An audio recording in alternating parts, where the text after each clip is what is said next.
Good morning friends, எல்லாருக்கும் வணக்கம்.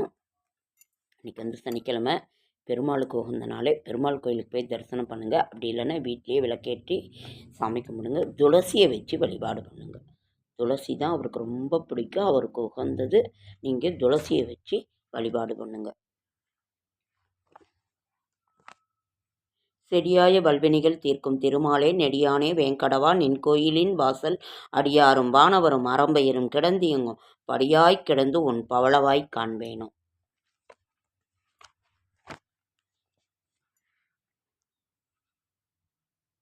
இன்று சர்வாலய தீபம், வைகானச தீபம், பௌர்ணமி பூஜை இன்னைக்கும் இருக்குது, நாளைக்கும் இருக்குது. தத்தாத்ரேய ஜெயந்தி, திரிபுர பைரவி ஜெயந்தி, மாத நரசிம்ம சதுர்தசி, மந்தரோகிணி, திருப்பானாழ்வார். அதனால் இவ்வளவு விசேஷங்கள் இன்றைக்கி நிறைந்தது இருக்குது. அதனால் இன்றைக்கி நீங்கள் வந்து பௌர்ணமி பூஜை, சத்யநாராயண இது செய்கிறவங்களுக்கு செய்யுங்க. நான் நேற்று வந்து குருவாயூருக்கு போயிட்டு வாங்கன்னு சொன்னேன். உங்களுக்கு வந்து இந்த ஐயப்பன் கோயில் சீசன் முடிஞ்சோன்னா, ஏன்னா இப்போல்லாம் ரொம்ப கூட்டமாக இருக்கும், சாமி தரிசனம் பண்ண முடியாது. இருந்தாலும் போகிறவங்க போயிட்டு வாங்க. குழந்தை தெய்வத்தை வேணுங்கிறவங்க அந்த குழந்தையாக உட்காந்து அங்கே அருள் பாலிக்கிறாரு, போயிட்டு வாங்க. எல்லா திருமணமும் அங்கே தான் நடக்கும். உங்களுக்கே தெரியும், அவருக்கு உகந்தது துளசி தான். அது விஷ்ணு பகவானுடைய அவதாரம். வந்து குழந்தையாக அவர் உட்காந்து அவருக்கு உகந்தது துளசி தான். அங்கே கேரளாவில் இருக்க அத்தனை பேருமே, அவ்வளோ பெரிய பணக்காரங்க முதலானது, ஏழை முதலானது, அங்கே தான் திருமணம் நடக்கும். துளசி மாலை தான் போட்டு திருமணம் நடக்கும். உங்களுக்கே எல்லாம் தெரியும். தினமும் ஒரு குருவாயூரில் திருமணம் நடந்துக்கிட்டே தான் இருக்கும். அவ்வளோ ஒரு சிறப்பு வாய்ந்தது. போயிட்டு வாங்க. ஓகேங்க ஃப்ரெண்ட்ஸ், இன்றைக்கி வந்து நாம் அவரை பற்றி பேசாமல் இருக்க முடியுமா? விஷ்ணு பகவானை பற்றி நான் நிறைய சொல்லணும்னு நினச்சிக்கிட்டு இருந்தேன். நேற்று எங்கள் வீட்டுக்காரர் வந்து கோவிலுக்கு நடந்து போகிறது வந்து ஐயப்பன் கோயிலுக்கு புதன்கிழமை.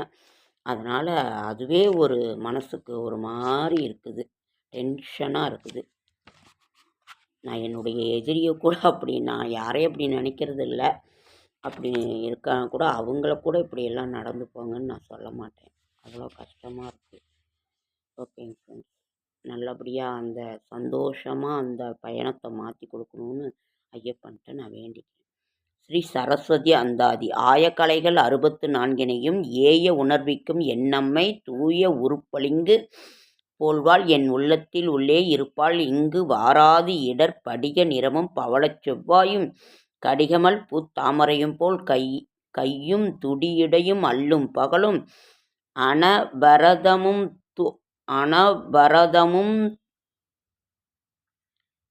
முந்துதலால் வரதமும் தொழால் கல்லும் சொல்லாதோ கவி.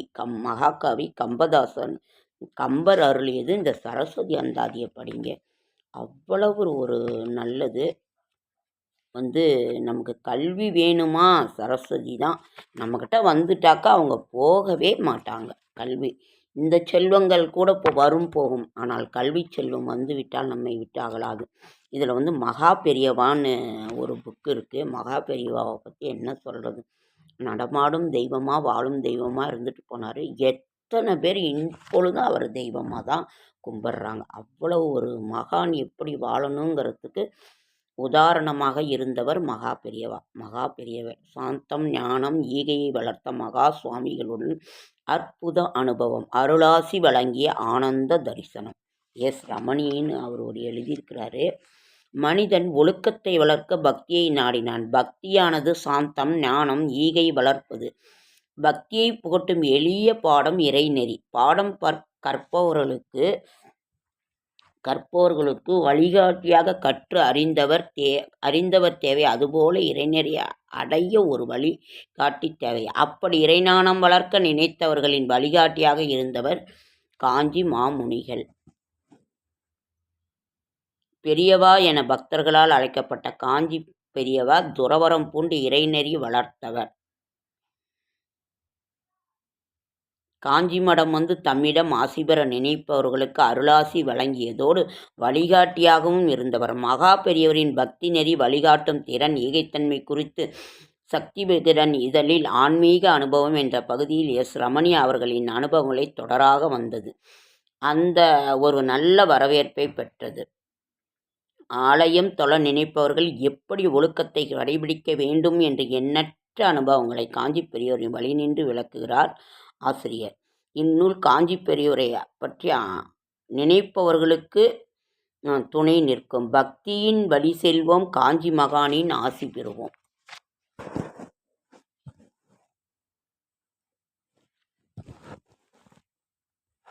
அதாவது காஞ்சி மகா பெரியவரை பற்றி என்ன சொல்கிறது, கோடிக்கணக்கான பக்த நெஞ்சங்களில் இன்றைக்கும் வாழ்ந்து வழிகாட்டி கொண்டிருக்கும் காஞ்சி மகா சுவாமியை பற்றி நாம் என்ன சொல்லுவது? அவரை பற்றி சொல்ல வார்த்தைகளே இல்லை.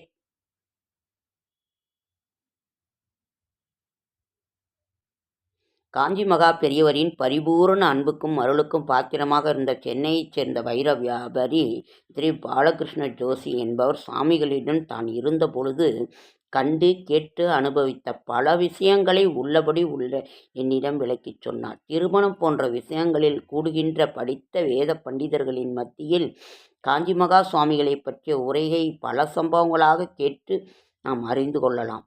காஞ்சி மகான் வாழ்ந்த 100 ஆண்டுகளே ஆனாலும் 1000 வருட ஆன்மீக அனுபவங்களையும் தார்மீக அனுபவங்களையும் இந்த பூமியில் நமக்காக விட்டு சென்றிருக்கிறார்.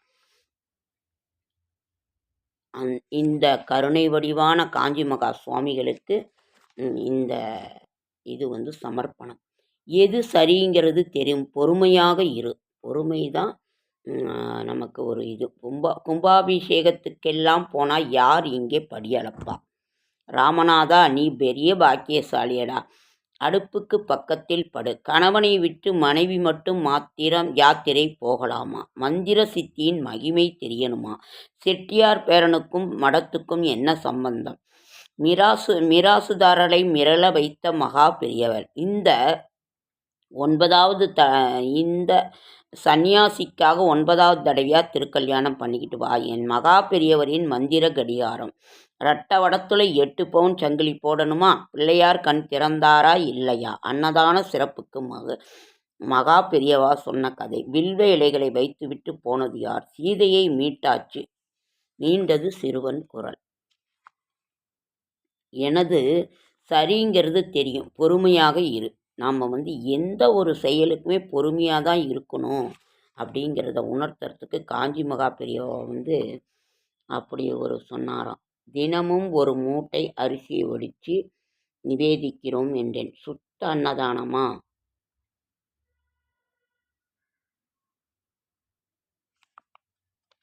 எந்த ஒரு செயலுக்குமே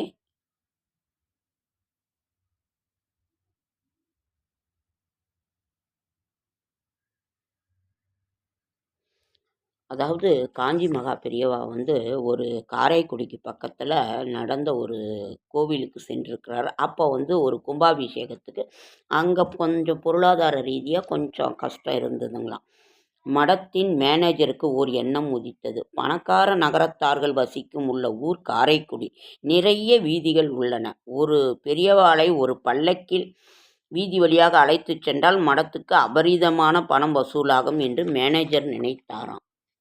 ஒரு நாள் மதியம் பெரியவார் ஒவ்வொருவராக இருக்கும் தயங்கபடி செஞ்சு இந்த மாதிரி போயிட்டு வரணும்னு நினச்சாரு. செஞ்சு சொன்னாராம். வா, என்ன விஷயம், என்னமோ சொல்கிறையே சொல்லு அப்படின்னு மேனேஜர்கிட்ட கேட்குறாரு. இந்த மாதிரி சொன்னாராம். பட்டண பிரவேசத்துக்கு நம்ம போகலான்னு. யாருக்கு இதுன்னு சொல்லி கேட்டாராம்.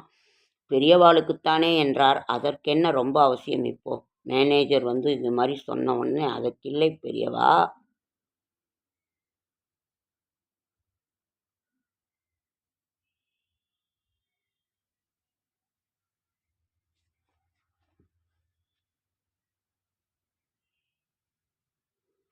அதாவது அதுக்கு அவர் பெரியவாவுக்கு அதில் இஷ்டல. தேவக்கோட்டைக்கு பக்கத்தில் இன்னொரு கும்பாபிஷேகம் இருக்குது, அங்கே போகணும்னு சொல்லிட்டு அவர் பாட்டுக்கு போயிட்டாராம். கொஞ்சம் தூரம்தான் போயிருப்பாராம். அப்புறம் அறியாமல் அந்த கிராமத்து கும்பாபிஷேகத்துக்கெல்லாம் போனால் யார் படியளப்பா என்று உறக்கவே சொல்லிவிட்டார். பூஜை அறைக்குள் நுழைந்த பெரியவா சுவாமிகள் மேனேஜர் சொன்னது விழுந்து விட்டது. உடனே திரும்பி பார்த்தார். மகா சுவாமிகள் பயத்துடன் நகர்ந்து விட்டார். தேவக்கோட்டைக்கு அருகிலுள்ள கும்பாபிஷேகத்துக்கு சொன்னபடி தம் பரிவாரங்களுடன் புறப்பட்டார். மிக வேகமான நடையுடன் கொஞ்சம் தூரம் நடந்த உடனே 4 சாலைகள் கூடுகின்ற ஓர் இடம் வந்தது. அந்த நாற்சந்தியில் மகா பெரியவாளை சந்திக்க 1000 கிராமத்து மக்கள் குழந்தை குட்டிகளுடன் காத்து கொண்டு இருந்தாராம். அப்போ அந்த ஜனங்கள் அனைவரையும் ஒவ்வொருவரா பார்த்துக்கிட்டு இருக்கிறாரு.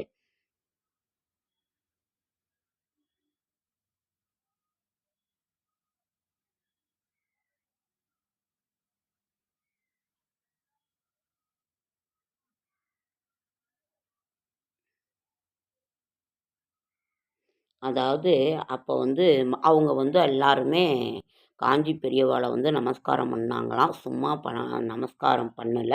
அந்த காலத்து வெள்ளி ரூபாய் 8 அணா நாலணா நாணயங்களை பாதங்களில் வச்சு சமர்ப்பித்து வணங்குனாங்களாம். 5 அல்லது 6 மணி நேரம் ஆயிடுச்சாம். காஞ்சி மகா பெரியவர்களுக்கு சமர்ப்பணம் செய்யப்பட்ட அந்த நாணயத்தை பெரிய குவியலாக காணப்பட்டது. அந்த ஏழை ஜனங்களிடம் பிரியா விடைபெற்று புறப்பட்டார். அப்போ அந்த மேனேஜர் குவியலாக இருந்த இந்த இதை பித்தாளை மரக்கால அளந்தாராம். அப்போ அவர் சொன்னாராம், நீ நீ யார் படி அளப்பான்னு கேட்டியே, பாரு படி அளந்துட்டாருன்னு சொல்லி கவனிப்பையில் கொட்ட ஆரம்பித்தாங்களாம். அவ்வளோ காசாம். திடீரென திரும்பி வந்த மேனேஜரை பார்த்து என்ன சொன்னால், அந்த கிராமத்து கும்பாபிஷேகத்துக்கு போனால் யார் கேட்டல்ல, அப்படி சொன்ன நீயே இப்போ மரக்கால வச்சு அளந்துட்டுருக்க, யோசிச்சு பாருன்னு சொல்லிக்கிட்டே சொன்னாராம். உடனே காசு மூட்டைகளை அடர்ந்து நடமாடும் அந்த தெய்வத்தின் பாதங்களில் சாஷ்டாங்கமாக விழுந்தார். அவர் விழுந்து அந்த ஒரு பட்டாமல் இருக்கிற அந்த கோவில் கும்பாபிஷேகத்துக்கு இந்த காசை கொடுத்தாராம். அதனால் அந்த மாதிரி ஒரு பெரியவா ஒரு மிகச்சிறந்த ஒரு நூலே இருக்குது. இதை ரொம்ப லேட் ஆகிடுச்சு. பெரியவாளை பற்றி பேசணுன்னா பேசிக்கிட்டே இருக்கலாம். அவ்வளோ ஒரு நடமாடும் தெய்வமாக வாழ்ந்துட்டுருக்காரு. அவர் ரொம்ப எளிமையாக இருந்து வாழ்ந்தவர். நம்ம அவருக்குன்னு நூல், அவரோட இது எல்லாத்தையுமே நாம் படிக்கலாம். ஓகேங்க ஃப்ரெண்ட்ஸ், லேட் ஆகிடுச்சு. லைக் பண்ணுங்கள், ஷேர் பண்ணுங்கள், கமெண்ட் பண்ணுங்கள், சப்ஸ்கிரைப் பண்ணுங்கள். என்னால் முடிந்த ஆன்மீக தகவலை தரேன். அதே மாதிரி நான் என்னோடய ஃபோன் நம்பர் இதுவும் கொடுக்குறேன்னா, என்னோடய ஆன்மீக அன்பர்கள், இதை பார்க்குற அத்தனை பேருக்கும் உங்களுக்கு ஹெல்ப்பு தான் நான் பண்ணுற இதில் வந்திருக்கேன். உங்களுக்கு ஏதாவது தேவைன்னா சொல்லுங்கள், நான் வாங்கி அனுப்புகிறேன் சேலத்தில். ஓகேங்க ஃப்ரெண்ட்ஸ், என்னோடய ஷார்ட்ஸ் வீடியோ பார்க்குற அனைவருக்கும் என்னுடைய மனமார்ந்த நன்றி.